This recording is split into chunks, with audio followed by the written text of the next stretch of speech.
राजकारणात कधी काय होईल आणि त्यातल्या त्यात पुण्याच्या राजकारणात कधी कोणता भूकंप होईल याचा नेम नाही। पुणे महापालिकेच्या राजकारणात सुद्धा असंच काहीतरी घडलंय।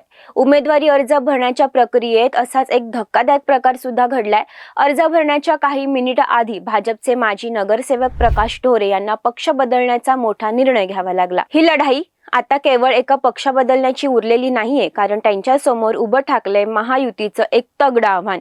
एका बाजूला राष्ट्रवादीचे प्रकाश ढोरे आहेत, तर दुसरीकडे भाजपा आरपीआय युतीचे उमेदवार चंद्रशेखर उर्फ सनी विनायक निमन हे आहेत। नमस्कार, मी समीक्षा देशमुख आणि आज आपण पाहणार आहोत औंध बोपोडीच्या या हाय व्होल्टेज लढतीचा संपूर्ण रिपोर्ट।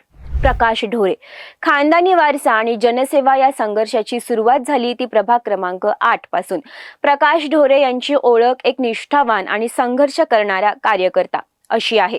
त्यांच्या प्रतिज्ञापत्रावर एक नजर टाकली तर त्यांची एक मोठी आर्थिक ताकद देखील समोर येते। 61 वर्षीय ढोरे यांच्याकडे 53,72,7279 रुपयांची एकूण मालमत्ता आहे। विशेष म्हणजे यातील 52,69,69 रुपयांची स्थावर मालमत्ता ही त्यांना त्यांच्या पूर्वजांकडून मिळालेली खानदानी संपत्ती आणि वारसा आहे।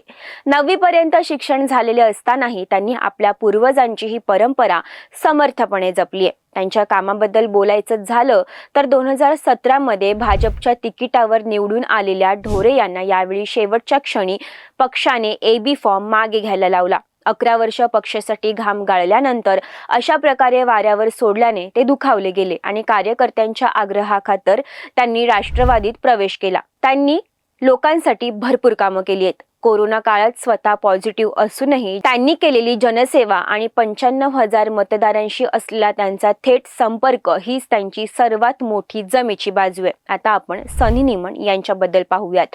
महायुतीची ताकद आणि दुसरीकडे उभं असलेलं हे आव्हान। महायुतीचे उमेदवार सनी विनायक निमन यांचा प्रचार सध्या या प्रभागात जोरात सुरू आहे। 41 वर्षीय सनी निमन हे उच्च शिक्षित उमेदवार असून त्यांनी ऑस्ट्रेलियातील मेलबर्न युनिव्हर्सिटीमधून पदव्युत्तर शिक्षण पूर्ण केले आहे। त्यांच्या प्रतिज्ञापत्रानुसार त्यांच्या कुटुंबाचं वार्षिक उत्पन्न 2,50,00,000 रुपये असून एकूण मालमत्ता 36,06,63,691 रुपये एवढी आहे। मात्र प्रचाराच्या या धुराळ्यासोबतच निमन यांची पार्श्वभूमी वादांनी वेढली आहे। जमिनी लाटणे आणि दहशतीचे गंभीर आरोप त्यांच्यावर केले जातात। त्यांच्या प्रतिज्ञापत्रात नमूद केल्याप्रमाणे 2 वर्ष किंवा त्यापेक्षा जास्त काळ शिक्षा होऊ शकेल अशा 7 प्रलंबित गुन्ह्यांची नोंद त्यांच्या नावावर आहे।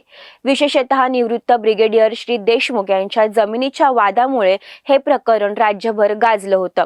अशा परिस्थितीत औंधचा विकास करायचा की भकास असा प्रश्न आता सुज्ञ नागरिक विचारू लागले आहेत।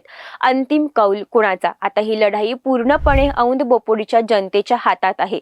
एका बाजूला प्रकाश ढोरे यांचा खानदानी वारसा आणि माणूस म्हणून असलेली जनमानसातील प्रतिमा आहे, तर दुसरीकडे सनी निमन यांची महायुतीची मोठी ताकद आणि उच्च शिक्षण आहे। सत्तेची दहशत आणि फोडाफोडीचं राजकारण याला जनता कसं उत्तर देते हे पाहणं निर्णायक ठरेल। या लढतीत काही महत्त्वाचे प्रश्न उद्भवतात।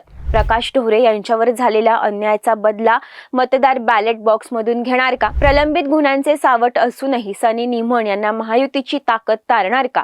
औंध बोपोडीचे सुज्ञ नागरिक कोणत्या चिन्हाला मत देणार की माणसाच्या कामाला मत देणार? आणि सर्वात महत्त्वाचं म्हणजे या संघर्षात विकास जिंकेल की दहशत? ही लढाई आता अत्यंत अतितटीची झालीये।